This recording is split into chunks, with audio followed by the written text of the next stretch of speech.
বন্ধুরা, কলকাতা নাইট রাইডার্সের second practice match শেষ হলো টিম গোল্ড এবং টিম পার্পেলের মধ্যে। আর কলকাতা নাইট রাইডার্সের হয়ে কিন্তু প্রথমবারের মতো বল করতে দেখা গেছে মিচেল স্টার্ককে।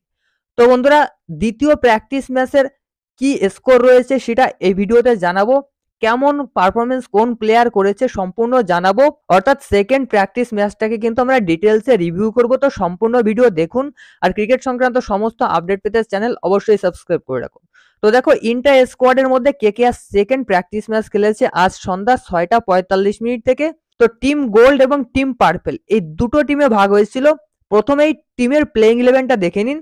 টিম গোল্ডের হয়ে প্লেইং ইলেভেনে খেলেছে Angkrish, Raghuvanshi, Rahmanullah Gurbaz, Venkatesh Iyer, Manish Pandey, Rinku Singh, Sherfane Rutherford, Andre Russell, Vaibhav Arora, Chetan Sakariya, Harshit Rana এবং শারনাস। এই শারনাস হচ্ছে কলকাতা নাইট রাইডার্সের নেট বোলার।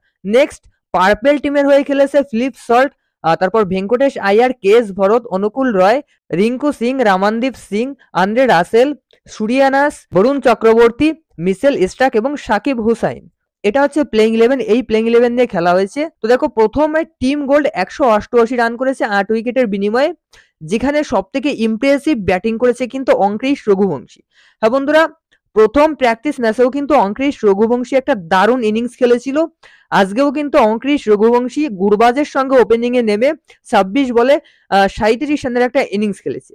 তো ইমপ্রেসিভ ব্যাটিং করছে অঙ্কৃশ রঘুবংশী। আই থিঙ্ক অঙ্কৃশ রঘুবংশী কিন্তু কলকাতা নাইট রাইডার্সের ওপেনিং এর পজিশনে ভেঙ্কটেশ আয়ারকে রিপ্লেস করতে পারে ফিলিপ সল্টের সঙ্গে। তো ফিলিপ সল্ট দুর্দান্ত খেলেছে আজকেও। ফিলিপ সল্টের ব্যাপারটায় পরে আসছি। টিম গোল্ডের পারফরমেন্সটা দেখো। অঙ্কৃশ রঘুবংশী 26 বলে 37 রান করেছে। রহমানুল্লাহ গুরবাজ 2 বলে 0 রান করেছে প্রথমবার ব্যাটিং করে। তারপরে আবারও ব্যাটিং করেছে, তখন 21 বলে 38 রান করেছে। মনীষ পান্ডে প্রথমবার ব্যাটিং করে 12 বলে 18 রান করেছে। দ্বিতীয়বার ব্যাটিং করে 8 বলে 12 রান করেছে, নট আউট ছিল। ভেঙ্কটেশ আইয়ার কিন্তু প্রথম ইনিংসে গোল্ডেন ডাক মেরেছে। নেক্সট শারফেন রাদারফোর্ডও কিন্তু খুবই ইমপ্রেসিভ ব্যাটিং করেছে। অ্যাজ এ ফিনিশার দারুণ ভাবে খেলেছে, 19 বলে 34 রান করেছে। রাসেলের ব্যাকআপ হিসেবে দলে নিয়েছে। রাসেল যে কাজটা কেকেআর এ করছে সেই কাজটা কিন্তু প্রথম প্র্যাকটিস ম্যাচে রাদারফোর্ড করেছে। নেক্সট রিঙ্কু সিং 12 বলে 13 রান করেছে। নেক্সট 15 বলে 31 রান করেছে, নট আউট ছিল। রাসেল 5 বলে 7 রান করে আউট হয়ে গেছে। তো এটা হচ্ছে টিম গোল্ডের ব্যাটিং পারফরমেন্স, যার ভিতর অঙ্কৃশ রঘুবংশী এবং রাদারফোর্ড দুজনের ব্যাটিং কিন্তু খুবই ইমপ্রেসিভ। সেলফনেস ব্যাটিং, ফ্রিলি খেলেছে। গৌতম গম্ভীর কিন্তু প্রত্যেকটা প্লেয়ারকে ফ্রিলি খেলতে বলেছে। অঙ্কৃশ রঘুবংশী কিন্তু তার ক্লাস দেখিয়েছে। সুতরাং কেকেআর এর একটা ওপেনিং অপশন কিন্তু পেয়ে গেছে অঙ্কৃশ রঘুবংশীকে। তো দেখো, ব্যাটিং এর পারফরমেন্সটা দেখলে টিম পার্পেলের বোলিং পারফরমেন্সটা দেখুন। মিচেল স্টার্ক এবং হর্ষিত রানা টিম পার্পেলের হয়ে বোলিং ওপেন করেছে। মিচেল স্টার্ক প্রথম বলেই কিন্তু গুরবাজের উইকেট নিয়েছে। 2 বলে 0 রানে কিন্তু এলবিডব্লিউ তে উইকেট নিয়েছে।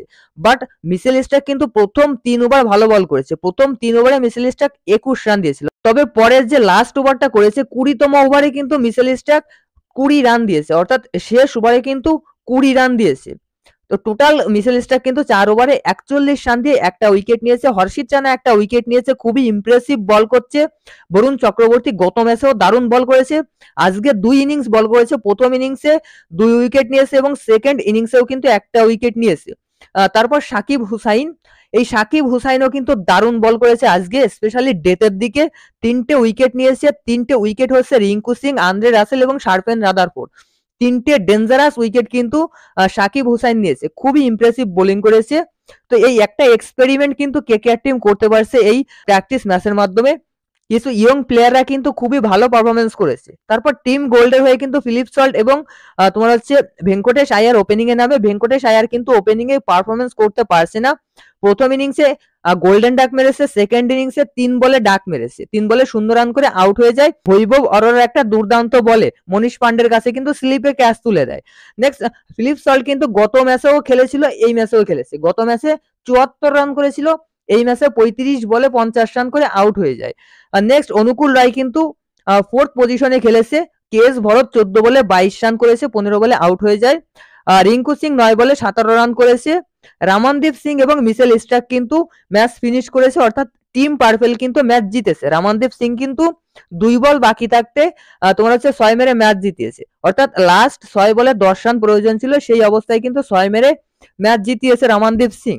তো একটা এক্সপেরিমেন্ট আমরা এর ভিতর দেখতে পেয়েছি, সেটা হচ্ছে মিচেল স্টার্ক কেমন ব্যাটিং করে সেটা কিন্তু কেকেআর এর কোচিং স্টাফরা এক্সপেরিমেন্ট করেছে। কেননা যখন 12 বলে 21 রান প্রয়োজন ভেঙ্কটেশ আয়ার এবং রামানদীপ সিং ক্রিজে ছিল, তখন কিন্তু ভেঙ্কটেশ আয়ারকে ব্যাটিং থেকে তুলে নিয়ে তোমার হচ্ছে মিচেল স্টার্ককে ব্যাটিং এ পাঠায়। এটা কিন্তু একটা এক্সপেরিমেন্ট, কেননা এই এক্সপেরিমেন্টটা করা প্রয়োজন ছিল। মিচেল স্টার্ক কেমন টি-20 ব্যাটিং করে সেটাও তো কেকেআর এর স্টাফরা দেখে নেবে।